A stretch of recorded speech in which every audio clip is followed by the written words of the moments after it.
নমস্কার বন্ধুরা, এখন বাজে রাত্রি 11টা। এখনও আমার বরমশাই ডিউটি থেকে বাড়ি ফেরেনি। তো এখন আমি রান্না করব। আজকে অনেকক্ষণ ধরে ফোন দেখছি, ফোন দেখতে ভুলেই গেছি টাইমের কথা। তো রান্নার কথা মোটেও মনে ছিল না, ভুলেই গেছি যে আমার রান্না করা নেই। তো এখন আমি ভাত বসিয়েছি। তো ওটা বৃষ্টির কারণে এখানে আর বসানো হয়নি, কারণ প্রচুর সমস্যা দিচ্ছিল লাইনে। জিনিস তো আমার ভয় লাগে একটু কিছু হয়ে গেলে পরে আবার ঠিক করা।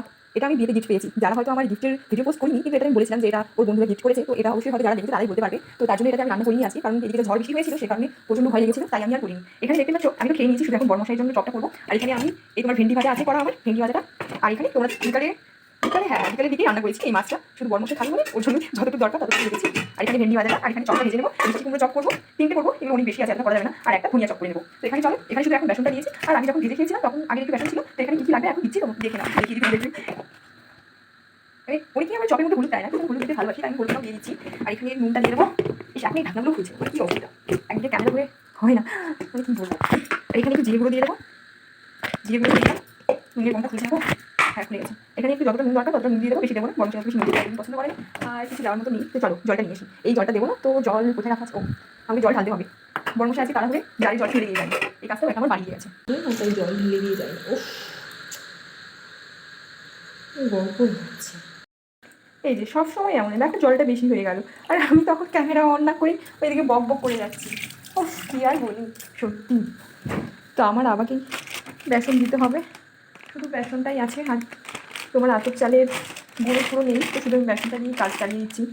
আবার একটু দিতে হবে, পরে বেশি করে যেও না, পর পর পর। হ্যাঁ হয়ে যাবে, মনে তো হচ্ছে হয়ে যাবে। একটু খাবার সোডা, এটাও ভুলে যাচ্ছি, যেটা যেভাবে আমি বেঁধে রেখেছি।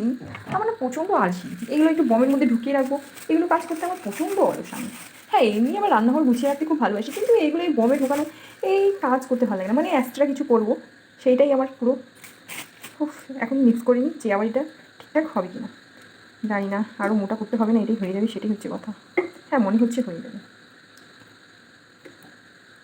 একটা দিয়ে দেখি তো কেমন হবে, মোটা না অনেকটা পাতলা হয়ে গেছে। গল্প হয়ে গেছে, অনেকটা পাতলা হয়ে গেছে। আরও কতটা দেবো ঠিক আমি নিজেও বুঝতে পারছি না। তখন একটু তুলে নিলাম, আর এখন এবার হয়ে যাবে পারফেক্ট। এবার হয়ে যাবে সত্যি।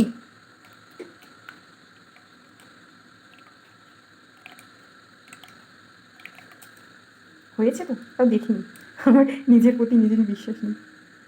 তারপরেও যেন ঠিক মতো আর একটু দিলে মনে হয় ভালো হতো। দেখো হচ্ছে, হ্যাঁ হ্যাঁ হয়েছে, ক্যামেরাতে দেখাচ্ছে হয়েছে, কিন্তু একটু পাতলাই আছে। আমার খাওয়ার দুপুরের থালাটা এখানে জমা হয়েছে, আর রাতেরটাও। অলস, আমার অলস। একাই থাকলে মানুষ বলে যে টুকটাক কাজ করি, সময় যায় না, আর আমি এতটাই অলস।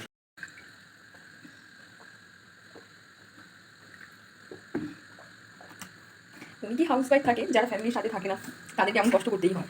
মা বাবার সাথে না থেকে দূরে এসে থাকতে হবে। যেমন আমার শ্বশুর শাশুড়ি, আমার দেওর, ওরা সবাই গ্রামে বাড়িতে থাকে, আর এখানে শুধু আমি আর আমার বর্মশাই থাকি। আমার ননদও থাকে, কিন্তু ননদের এক্সাম চলছে, তাই জেঠুবাড়িতে গিয়ে আছে, জেঠুবাড়ির ওখান থেকে একটু কাছে হয়, তাই ওখানে গিয়ে আছে। আর এখানে আমি আর আমার বর্মশাই তো রাতের বেলা আছে ডিউটি করে, অনেকটা সময় থাকি। আর এখানে আমি সারাদিন একা একা কাজ করি থাকি, তাই আমার যা একটু পড়াশোনা থাকে সেটা করি, এভাবেই সারাদিন কেটে যায়। এখানে আমার চপ ভাজাও হয়ে গেল, আর বড়মশাও চলে এসেছে। বড়মশাইকে দেখাতে পারলাম না তোমাদেরকে, কারণ বৃষ্টি পড়ছে একটু বাইরে, তো তো তার জন্য আর ভিডিও করা হলো না। বেচারা সারাদিন খেটে খুটে আসতো, আর আমি মাঝখানে ভিডিও করবো তাই আর করলাম না। ভিজে গেছে পুরো, তাই আর মন করলো না ওকে একটু ভিডিওতে নিই। আর এখানে দেখতে পাচ্ছ হয়ে গেছে। আমি যতই ভাবি যে তাকে আমি এই তেল ভাজা জিনিস একটু কম খাওয়াবো, ঠিক তেমন আর হয় না। সবসময় কিছু না কিছু এগুলো ভেজে বসে পড়ি। আমি নিজেও খেতে যেমন পছন্দ করি, তাকেও না খাওয়ালে আর কেমন যেন লাগে। আমি নিজে খাবো, তাকে আর খাওয়াবো না, এটা আবার কি হয়? তাই দেখো, এই যে ওর জন্য ভেজে নিয়েছি। যতই ভাবি খাওয়াবো না আর হয় না। আর এখানে আমি ভাত বেড়ে নেবো ওর জন্য, ভাবছি এটা কেটে দেবো মাঝখান দিয়ে, মনে হয় মোটা হয়ে গেল একটু, এদিকটা ভেজে নিই তাহলেই হয়ে গেল। এগুলো হয়ে গেছে মিষ্টি কুমড়োর চপ, আর এটা তোমার ধনিয়ার চপ। চপ কিন্তু খেতে আমার প্রচুর ভালো লাগে, কিন্তু বাইরের থেকে আমি নিজে বাড়িতে ভেজে খেতে বেশি পছন্দ করি। বাইরে থেকে চপ আমি খুবই কম খাই, খেলে পরে এই ভেজিটেবল চপগুলো খাই। তাছাড়া আমি এই তোমার ধনিয়া বলো, আলুর চপ বলো, এগুলো আমি বাইরে থেকে কিনে খাই না, এগুলো আমি বাড়িতেই বানাতে বেশি পছন্দ করি। হ্যাঁ বিয়ের আগে খেতাম, কারণ বিয়ের আগে বানাতে খুব ওই অলস একটা থাকেই একটা সবার মধ্যেই। এখন বিয়ের পরে একটু সংসারী হয়ে গেছি, তাই আর এখন কিনে খেতে ইচ্ছে করে না। মনে হয় ধরুন কী আর কিনবো, বাড়ি থেকেই খেয়ে নিই। বাড়িতে যখন সব কিছু আসে তো বাড়িতে ভাজতে কিসের অসুবিধা, তাই না? তাই আমি বাড়িতেই করে নিয়েছি, এটা মনে হয়ে গেছে। আমি এটা না কেটে শান্তি পাচ্ছি না, কেন যে মোটা মোটা মনে হচ্ছে অনেকটা। আমার বড় মশা আবার কাঁচা খেতে চায় না। দেখুন না, আমার কিছু না কিছু একটা সমস্যা হবেই, ভেতরে মনে হয়নি ঠিকভাবে নাকি, তাই তো লাগছে। এটা কেটে দেখবো, ভাগ করে দে। ও আবার দেখে চমকে যাবে বাবা, বলে কি নিজেই বলে পেট বেড়ে যাচ্ছে, খেতে দেবে না। আর দেখো এদিকে এত ভাজা পুরো খাওয়াচ্ছে, আরও কাজ ডিউটিতে যায় না, এত ভাজা পুরো খাওয়ালে না ঠিক মানে শরীরটা ঠিক থাকে না। তাই যতই ভাবি খাওয়াবো না পুরো হয় না আর সেটা। হয়ে গেছে, বেশি ভাজলে মনে হয় আর পুড়ে যাবে, তাই জালটা কমিয়ে দিলাম। তুলে নিয়ে এগুলো, উফ সিরিয়াসলি